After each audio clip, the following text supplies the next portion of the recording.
Hello folks, welcome to Education Matters. We're here today with Doris Hohensee from New Hampshire Families for Education and our school board member Ross Terrio, Ward 7 representative.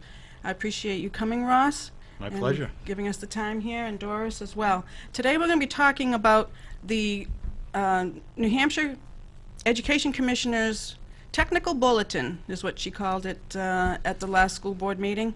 And in that bulletin, it basically describes that there is no waiver for any alternative assessment, which made the mayor quite furious.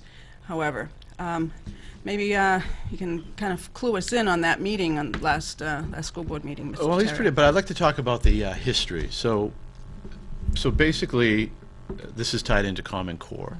So I'm against Common Core. But what they did is they wanted to have an assessment that was tied into Common Core. So basically you teach kids under Common Core, and then the theory goes is that then we'll test them under Common Core to make sure they're learning what they're learning. Now, many people, including myself, opposed that, and but they were going to, for lack of a better word, they were going to blackmail us. They said, if you don't adopt this, you're going to lose, I believe, don't quote me on this, but I believe it was $30 or $35 million in education aid to the city, which would have killed us. I mean, New Hampshire, Manchester can't take that kind of hit. So we were working under that, and then later the state backed off and said, no, we're not going to penalize you if you don't adopt Common Core in the assessment. That you can opt out. That's what we were told. And that's what the mayor was talking about. And that's why the mayor is so upset, because now we're being told you can't, under the technical bulletin, it's very limited. Let me just read them. Medical emergency, serious illness, severe emotional distress, death in the family, student qualifies for an alternative assessment but enrolls after the window, student participates in another state's assessment, or I guess we could send all our kids down to Massachusetts, and then exemption from access for ELL students, English language learners, so kids who don't, under the old one was English as a second language. So the reason why the mayor is so angry is because he was in contact with Commissioner Barry, the Commissioner of Education up in Concord, and he was led to believe, and I hope he has this in writing, either an email or something in writing, but Mayor Gatsis was led to believe that we'd be able to opt out and adopt our own standards. And if we were going to adopt our own standards, we would need a different assessment, not the Smarter Balance, which is tied into Common Core. Now we're being told, now we were just told that no, that's not true. You can't opt out. You're going to be penalized, and so you're going to have to adopt the assessment. You don't have to adopt Common Core. The problem is the assessment measures the Common Core. So it kind of twisting your arm. It's kind of a crafty way to get you to do things. It's like a trap. Yeah, it's like, catch-22. Oh, you don't have to adopt Common Core, but you have to adopt the assessment. So essentially, you do have to adopt Common Core. But the mayor's furious because he's relayed to us that he was told by Commissioner Barry that we were going to be able to opt out and not be penalized. And I really believe that I really hope that he has something in writing that he can go back to say, no, sorry, Commissioner Barry, but this is what you said, and this is what we relied upon. We have the same problem in Nashua, because we had a Principal Nelson came out against the Smarter Balance assessments, saying they were inappropriate for students. Many teachers came out and they said they were psychological, sociological, they were not academically based. They didn't think they were appropriate. Some of them didn't want to administer them. The teachers union came out and backed up that position, and some of the school board members wrote to back up the teachers union. So there's a lot of support against or delaying in Nashua, and they just had a 7-2 vote after getting an opinion, a legal opinion, saying that again, that we would lose money for the state was how we were told, that we would make it so the state doesn't get its Title I money. So we had to do it. So in order to get the money, not for the benefit of the children, because they already said it's not good for the children. So we're no longer doing what's good for the children, we're chasing money. It's very clear. Let me just clarify that. So they're going to, Title I money is, a lot of people probably don't realize this, it's money for poor school districts. Correct. It's strange because in Manchester there are like islands, they just not, I'll touch upon the LCR slightly, is they're saying that, a lot of poor children, especially poor children of color, don't have the same opportunities. But what people don't realize is that if you live in an area where the kids go to a Title I school, you actually get more federal funding. So there are schools in Manchester that have more money, that can have certain technologies and things like Right. that aren't available to other schools because they're a Title I school. But I'm surprised that the federal government would hold money to a Title I school hostage. It's not That's clear that they would, but our board was intimidated by the legal opinion and felt that it was they had better toe the line because they didn't want to risk the money. And I know in Litchfield, the new superintendent up there, he got a priority school that he wasn't expecting, and he turned around and got out of it because he renounced the $6,000. It was only a small amount for Litchfield. No longer was a Title I school, and therefore was not a priority school. So you can reverse those decisions by opting out of the money. okay. So it's all about the money. It's no longer about the children anymore, Yeah. which is very sad. And I, I think our school board, I haven't talked to everybody, I would think we would feel the same way. We don't like Common Core. I'd say the majority of them don't like Common Core. But if they're going to hold a $30 or $35 million sword over our head, what It's do we not do? right. I mean, that would be devastating to the school district. We can't afford to But take it's a hit not like clear. that. Like there's other states that are opting out, and they're saying they're going to lose their waiver. They're saying they're going, but nobody has. And I've talked to people. There was a gentleman in New Hampshire that was a former U.S. Department of Education worker, and he said they threaten a lot, but they never withhold the money. Now we have a new administration here, so I don't know if they're going to be more punitive than previous administrations. But so far, they've never withheld the money. They've threatened, they've cajoled. But it's getting very, very bad because you as a district have the right to adopt your own curriculum. And then the state assessments are supposed to be aligned to what the students are taught. But there's no alignment anymore. And here's the thing that it's extremely unfair is, let's say we live in a wealthy school district, there are no Title I schools. We don't need Title I, we won't get Title I money, and so we could opt out without a penalty. Whereas Manchester is, New Hampshire has one of the lowest poverty rates in the country, but Manchester has our poverty level is twice what the rest of the state is, so we have a lot of the poor and low-income families. And I just want to talk about tax policy real quickly. I had a friend of mine who's a left-of-center politician said, well, we're accepting federal money, so we have to do what the federal government tells us. And I took exception to that. He didn't agree with me, but this is, states typically fall into, when we talk about taxes, one of two groups: tax donors and tax receivers. What people don't realize is that New Hampshire is a tax donor state. We receive, so for every dollar we send to the federal government, we only get, I believe, last time I checked, was 60 or 65 cents on the dollar back. So actually, it's really our money that we're getting back. So so every Right. dollar we give to the federal government, they give us, I believe, last time, it's been a few years, but 60 or 65 cents. So it's really just our money. And we don't even get all of our money back, because there are a lot of states that get $1.25 back or $1.50 back on this. So they're actually tax, it's almost like the Claremont decision all over again on a Right. national level. We have people that are sucking up the money, whereas we're the people who generate the money. Right. And it's really the state of New Hampshire's money. Well, the other question that nobody analyzes what all these new reforms cost. Would we be better off foregoing the money?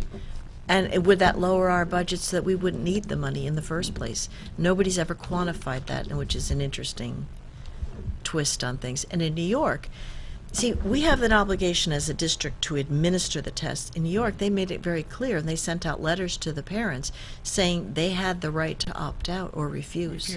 Especially since it's not validated, and it will not be validated in 2015.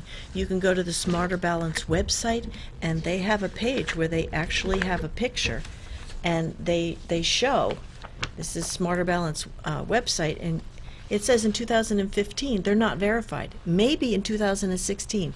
They need 90 to 95% in next spring in 2015 in order to validate them.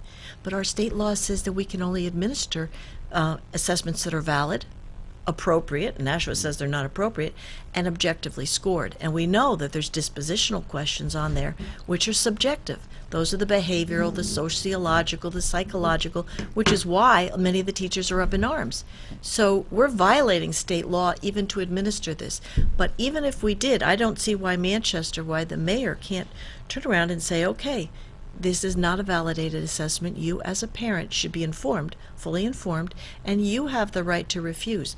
These exemptions, they've been in place since the kneecaps were around, because my daughter had a problem with this in 2010. And she had never had math in the high school. She was homeschooled and she was being transitioned in. And I said, it's fine. I don't mind that she take them, but I don't want them on her transcript because I don't know what those assessments look like. And I just don't want, you can take the scores, elevate the school because she'll do very well. She was at AP Calculus. He says, oh, no, they have to be on the transcript, which was against school policy. This was David Ryan. We had a battle. He kidnapped my daughter, put her in his office after he knew that she wasn't supposed to take him. He said, you're going to do a makeup or you're suspended. Again, policy didn't allow him to do that. We had to reverse what he did. But this is the problem that you're facing. You need to make sure that the bullying doesn't happen. Because once they get in the middle of it, the principals, and they get evaluated on attendance and participation. So you want to make sure that the district either exonerates them or, it's up to the parent. And I refused. And they do calculate parents that refuse. So you can refuse. You have that right to do so. We could do it with the kneecaps. We can do it with this one, especially since it's non-valid, it's inappropriate, and it's not objectively scored. Why are we going through the pretense? So I think the mayor could turn around and send out a letter notifying the students very politely or their parents and saying this is the status and you should know this and make an informed decision. On Long Island, when 80% of the parents refused, they didn't administer one because they weren't going to show up. The results would be statistically useless. They need 90 to 95% to validate. And the teachers are not going to be evaluated on This their first year. assess for their evaluation in 2015. So what is the sense here? Yeah. The other thing, and I touched on this before when I was running for school board, is one of the things that I'm concerned about in education is like an education industrial complex. Got it. President Eisenhower talked about the military industrial complex, but there's an education industrial complex. And let me just say, two of my brothers, I come from a big family, two of my brothers were teachers, so I have the greatest respect for teachers. I know they're in the trenches and working hard, but there are a lot of companies and organizations and things out there that either they're pushing their own agenda or they're out there to make money off of the school system. And so there's a lot, and there's also a lot of fads. We see from decade to decade or generation to generation a different way of teaching, new math and things like that. And I just wish we could find something that's tried and true. And I work in the healthcare field, and one of the things is, like when a new medicine comes out, I'm afraid to take it because although it's gone through the FDA, it always seems that after it hits the market, they find a horrible side effect. And if you're the first one to take it, and then you're the one who has to swallow this bitter pill, whereas maybe in 10 or 20 or 30 years, it's safe. Okay, let's take it. That's I like to take a wait and see approach. And so any new thing, instead of shaking up the school system, spending all this money, adopting a new program that doesn't work, and then you've wasted 2 or 5 or 10 or more years. I just think that Manchester should take a wait and see approach. The other thing that I want to touch on, and how are we doing on time? I can leave in a little bit, but we need to assess. But it's I guess I'd make an analogy to a car. You have a water temperature gauge, you have a fuel gauge, or whatever. We need to know, okay, are what we're doing with our school kids, is the education that we're providing, is it working? Is it performing well? What do we need to change? We need an assessment, but I guess where the disagreement is what do we use to assess? There's the formative assessments and the summative assessment. The formative assessment what the teacher uses throughout the school year. But they're Common Core aligned in Nashua now, so They are now. Which one is that? They have iReady or something. They've got a whole series, a whole battery of different tests. And many of them are Common Core related. Teachers don't And some make of their them own come tests cheap anymore. because they're data mining. I don't know what Nashua has in terms of data mining, but I've read that certain districts get them and the company will give them at a discount because they're taking all the information. There's no privacy policies with each one of these individual tests. So they're a convenience item. And as for the textbooks, you've got Pearson Publisher. They own I don't know how many textbook companies. So they're pushing out all their information, and every 10 years we have no Child Left Behind, we had Goals 2000. There is no stasis. Everything just keeps turning so that we can't find out what's good. And when we find out they're bad, they're gone, and then we're on to the next rinky-dink idea. And that's what this one is. I mean, why should teachers be assessed on evaluations that they didn't craft, on standards they didn't set? It's just wrong. Okay, Ross. Well, we thank you so much for coming today, and I know you need to go, and I appreciate you coming and giving us this amount of time. And John, we'll need to pause for just a minute, and but so you know, we'll be watching in the school board meetings the follow-up to this commissioner's letter to the district and the ramifications of that and for our district. All right. Thank Thanks you for so having me. much. Thank you. Thank you. Nice meeting you guys. See you later.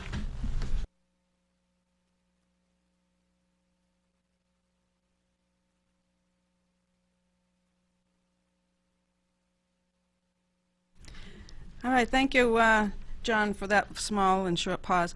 So Doris, so now that we've heard from Ross, and he totally understands what's going on here, Yes, he's very, very understanding about the problems. and so, I mean, we don't know what the solution is for the Manchester School District at this point, but we do definitely have to make sure that parents are not going to be bullied into requiring their students to take a test that is not valid. Right now, the letter to the U.S. Department of Education by Heather Gage says that they just want to have a pilot test in 2015. Well, they're calling it piloting because they're not evaluating the teachers. But 2 years ago, they had a pilot test with Smarter Balance because it wasn't validated, and then they had the field test, and then this, according to the website, it says that in 2015 will be the field test. They're going to have a field test in 2014, and then in 2016 is the final achievement standards verified and adopted. But in 15, they're not. They're just operational summative assessments administered. But So they're they're not presuming validated. that the students, that they will have the 95 or 95% participation rate, which In will order to validate. validate the test. Now, if throughout the Smarter Balance Consortium, they do not get the 90 to 95% participation rate, then what? And, well, how many states have pulled out? Isn't there Already? a half dozen that have pulled out of the consortium? And then if parents understand, even if they were validated, it's a parent's right to refuse. And especially when they're not validated, it's doubly your right to refuse. And especially when they won't let you inspect and review them. Why should you even subject your child to something that you have no idea what's in it? No idea where the information is going. And there's going to be data mining and data tracking. This is going to be on your child's record, and you can't reverse that. There is no way to pull this out because the information on a Smarter Balance assessment goes to the U.S. Department of Education. One way or another. Now, Chairman of the New Hampshire State School Board says, oh no, the identifiable information will not be on But the it paperwork says going in to the the Department of Ed. There's a document, a mutual document of understanding, and it just says that all the information will. The Smarter Balance Consortia has to have identifying information real time to know which student is answering which questions when they take their adaptive tests online. They didn't have that this year in Nashua, but maybe next year they will. I don't know. Where if you answer several right, you get a more difficult question. If you answer a few that are wrong, you get a lesser difficulty in your question. So they're tracking that child. And that information, it doesn't say aggregate it and then sanitize it and then send it to the USDOE. No, it says they have to have timely reports on everything that they pull down. Right. So, Well, I'd like to just show that logo of the national campaign for parents throughout the country are refusing yes. the Smarter Balance assessment, the Park assessment, and it's called I Refuse. It's the I Refuse National or American Opt-Out campaign. If you could show that, John, the I Refuse logo, so parents can see it. Well, parents are doing this nationwide. There was a big movement in New York State because they have a 40% accountability for their teachers based on student performance. New Hampshire has 20%. It's still enormous. Right. I mean, it can make or break. And they're going to label teachers effective or ineffective based on these tests. Right. So, folks, if you go to the Google and just put in "I refuse" one word, you will see the national campaign to opt out of these national assessments. And for one reason or another, you know, if you just don't feel good about it, just don't do it. You won't lose anything. But if you allow your child to take the assessment and then try to take it back, you can't take it back. You can't get And the all data your back. personal information. Now, some parents are saying, well, I'll instruct my child not to answer questions that are family orientated or personal. I mean, to put the pressure on the student is not fair. But you don't know. The parent can instruct the child, but the child's not going to know. These surveys are very, very tricky. I mean, it may not ask about your family, but they've got so many behavioral questionnaires out there that ask very subtle questions, or they're political, or they're just, they're always pulling out the student's values, attitudes, and beliefs in the questions. Right. So the student won't be able to tell in advance. In third grade. I mean, you have third to eighth and then No, grade 11. It's too dangerous. And so our caution is to just refuse and let it go at that and see what happens down the road next year, the year after It that. also respects your teacher. Now, the school has to administer them, supposedly. The teachers have to administer them, theoretically. But the parents do not have to accept them. No. So if all the parents just said no, those assessments will be gone in a year. Not only that, but if most of the schools, the they would parents get say their no, funding. then they won't have to administer the test. And continuing with the classroom instruction will go on. This is hours of classroom time that's being taken It's away. a week or so of class time, yeah. A week of.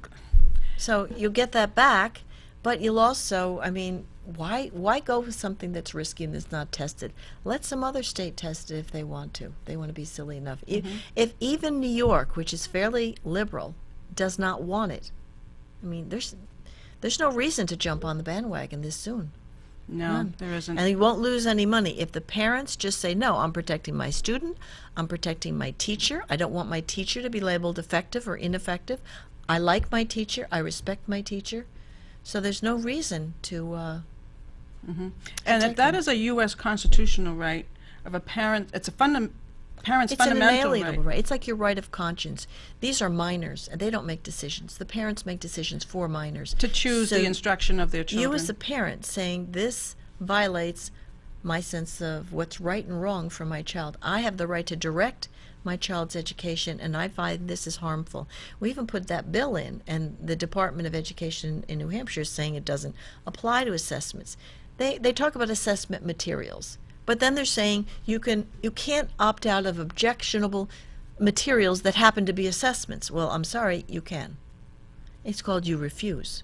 We're getting hung up on semantics, but we have the right to do that. We have the right to direct our school boards, to encourage them, because what I'm seeing is the school boards are doing the right things. Manchester's trying to do the right thing. Alton's trying.